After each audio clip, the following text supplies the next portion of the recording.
khel ka lei tung tuk le khang tung thal bian hong phuk zel lam pi ram le a hak samun na zong abal pa pasian khut ma kan mu in nui hun namin kitui zong bang zel to hun khem pe wa to pa om lo ike ka tel lo chu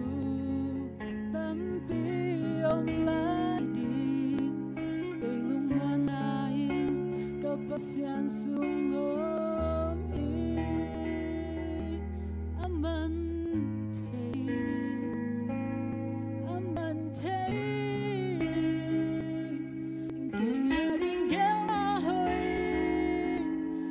na hơi anei te o ken na ken wang